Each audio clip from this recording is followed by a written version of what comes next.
Good morning. In the previous lecture, we learned about a transistor and we classified transistor into two types. First one is a BJT and next one is a FET. And we learned the construction of a BJT and working principle of a BJT and different regions of operation of a BJT. There is active region, saturation region, cutoff region, reverse active region. This is very rarely used. And the next thing we are going to learn about the BJT is a configuration of BJT. There are three types of configurations of a BJT depending on the terminal connected to the both input and output. So if you consider an element, for that element there will be an input and there will be an output. Input is a terminal across which we are going to give an input signal, and the output is a terminal across which we are going to take an output signal. So input will have a two terminals and output will have a two terminals. Overall there are four terminals. But here in a BJT, we only have a three terminals. Since BJT is a three terminal device, we have only base, emitter, collector. So our only option is use one of the terminal for both input and output.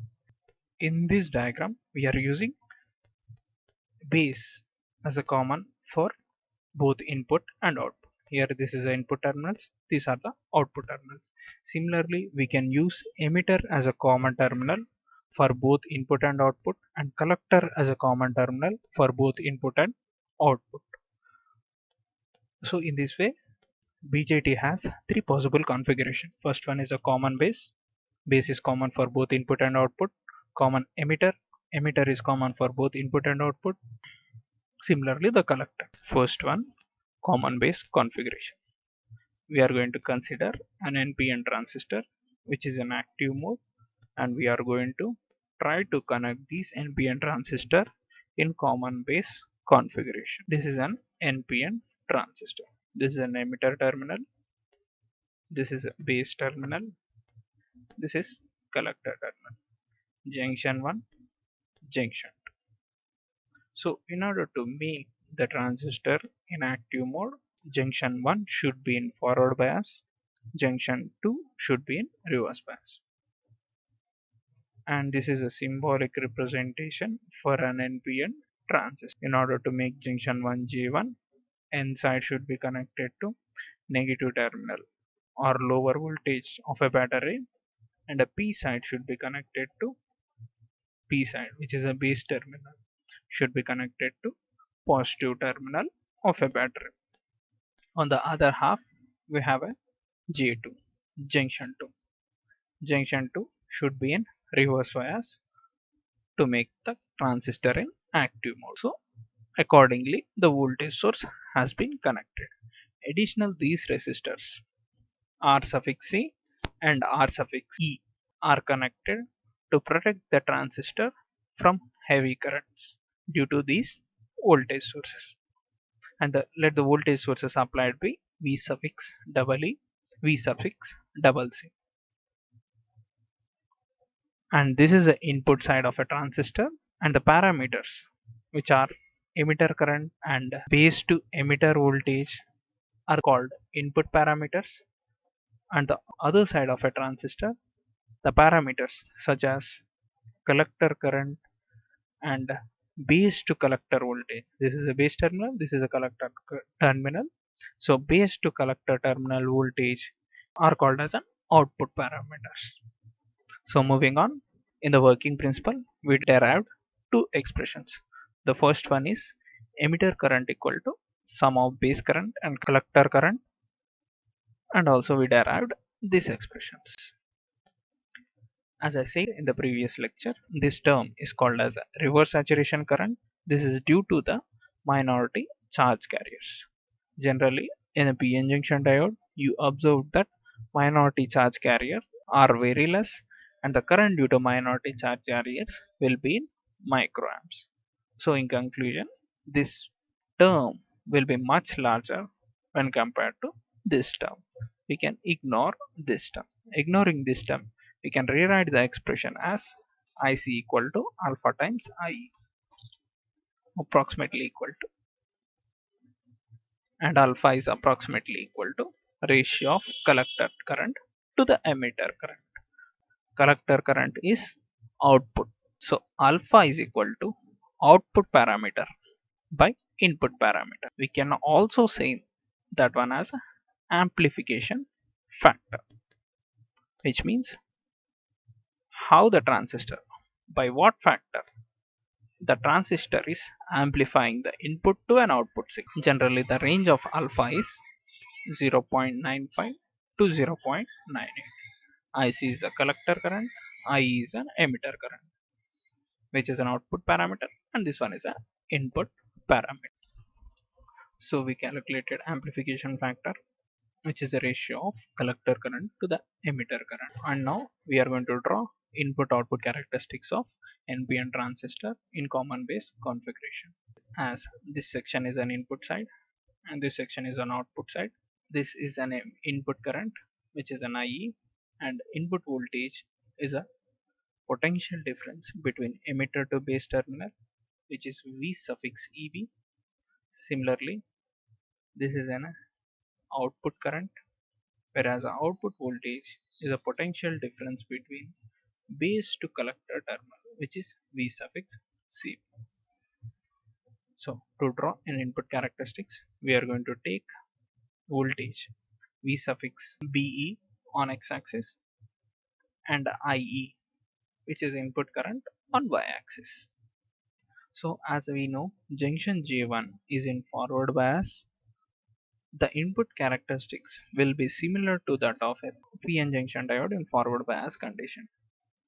Up to 0.7 the current will be 0, and after 0.7 the current will increase exponentially, similar to that of a normal PN junction diode. Next, we are going to slowly increase the output voltage, which is V suffix CB, to 10 volts, and once again draw the input characteristics, which is in this way. If you further increase, you can observe the graph will shift towards y-axis in this direction. This is due to the early effect. And the next thing is output characteristics. In the output characteristics, we are going to take output voltage on the x-axis and output current on the y-axis. As junction J1 is in reverse bias, these characteristics will be similar to the PN junction diode reverse bias characteristics. So if you rotate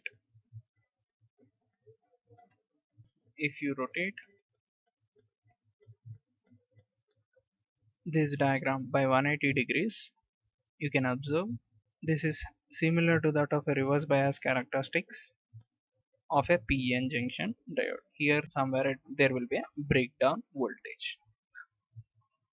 Similarly, we are going to draw output characteristics once again for a different emitter current values. And the second type of configuration is common emitter configuration. Here emitter will be the common for both input and output. As we are operating this NPN transistor in active mode, junction J1 should be in forward bias and junction J2 should be in reverse bias, and voltages are corrected accordingly to make the junction J1 and J2 in forward and reverse bias respectively. And these resistors R suffix C and R suffix B are connected to reduce the current or to protect the transistor from heavy currents. So we already know these two expressions derived in a working principle of a transistor. These two expressions will be applicable for all type of configurations, but the transistor should be in active region. So substituting IE value in equation 2, we will get IC equal to alpha times IB plus IC plus ICB0. So if you rearrange the term, the final expression we will get is IC equal to alpha by 1 minus alpha IB plus 1 by 1 minus alpha into IC B0. So we are going to assume this particular term as a beta. So if you replace this term with a beta, IC equal to beta times of IB plus beta plus 1 into IC B0. Just refer this section. how we got this term. Ignoring the saturation current, the final expression, which is a beta, approximately equal to the ratio of collector current to the base current, where collector current is an output current and base current is an input current. So in conclusion, beta is a current amplification factor for a common emitter config. Generally, the range of beta will be in 50 to 400 input and output parameters. Moving on to the input and output characteristics of a CE configuration. Here, this section is the input side and this section will be the output side. Here, input current is equal to IB, whereas output current equal to IC.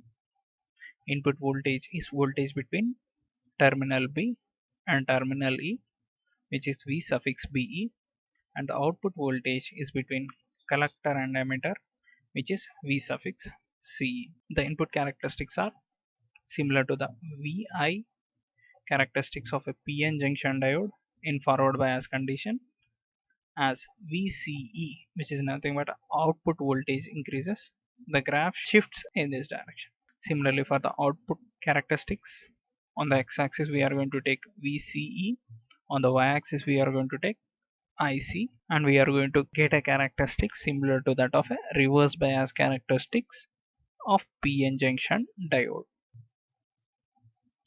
So if you observe, this portion is called as an active region,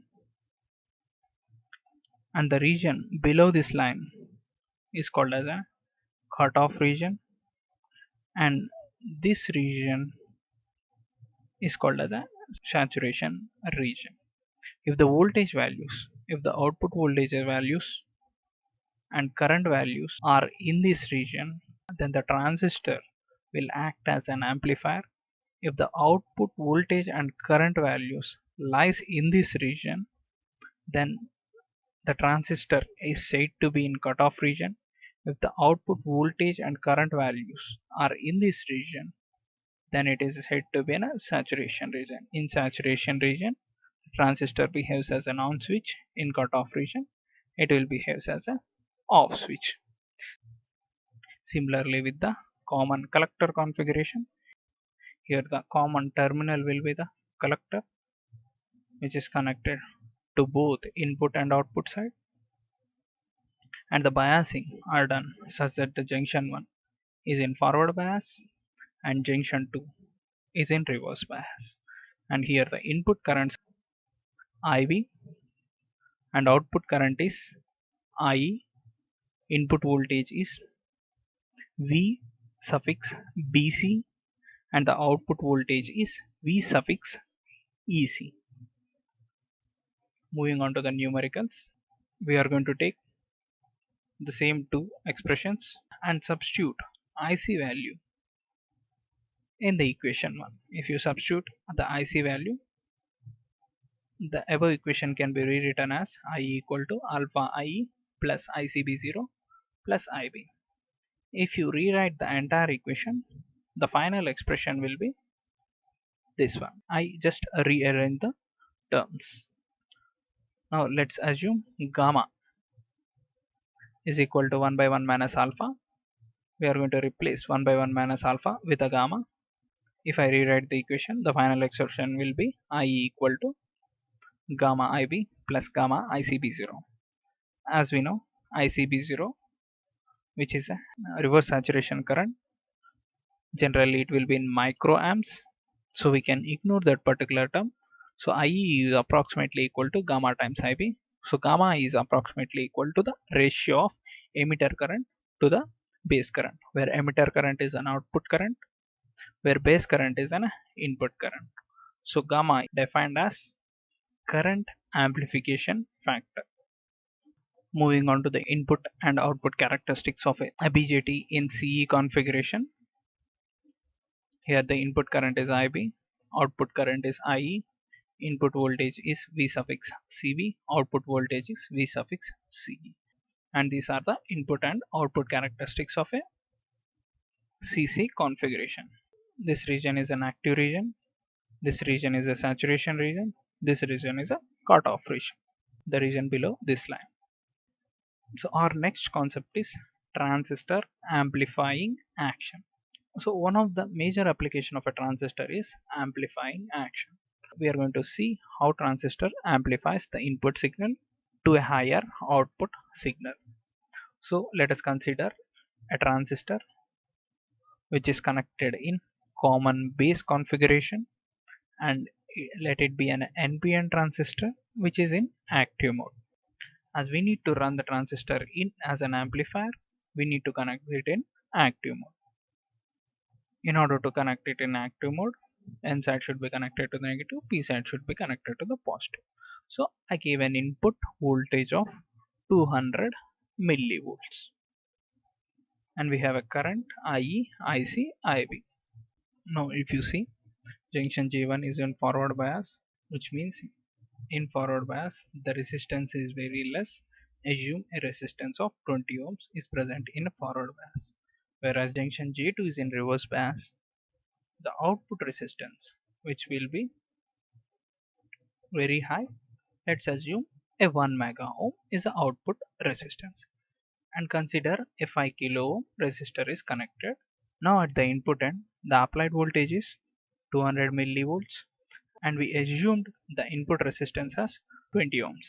If you apply Ohm's law, the current will be equal to the ratio of voltage and resistance. So if you calculate current value, it will be 10 milliamps.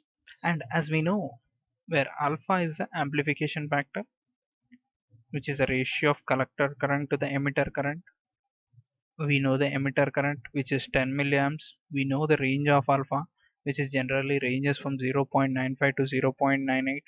So from these expressions and these values, we can calculate IC. IC equal to alpha times IE. Let us take alpha as 0.95. I took alpha as 0.95 times 10 to the power of milliamps. So I got a collector current which is 9.5 milliamps. So on the output side, we got the collector current, we know the resistance.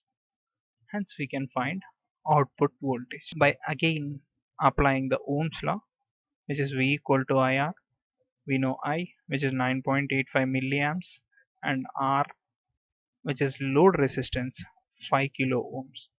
Hence the output voltage we will get at the output terminal will be 47.5 volts. So we applied a voltage of 200 millivolts and got a voltage of 50 volts, around 50 volts. So in conclusion, we can use the transistor in common bias mode as a voltage amplifier. Here the voltage is amplified from 20 millivolts to a 50 volts. So we can use this one as a voltage amplifier. Similarly, we can amplify the current from lower current value to a higher current value with the help of other BJT configurations. And last concept for today's class is a comparative analysis between CB, CE and CC configuration. The first parameter is input resistance. These are the input resistance value for CB, CE and CC configuration. Depending upon the junction which is connected to the input side, the input resistance differs.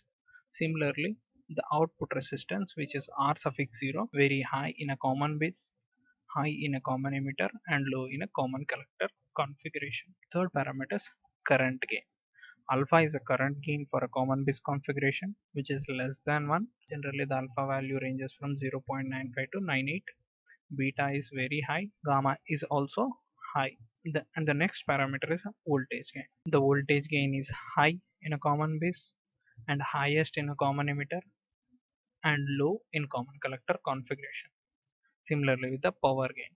And coming to the application, common base type of configuration is used for high frequency applications, whereas common emitter configuration is used for audio frequency applications and collector is used for impedance match.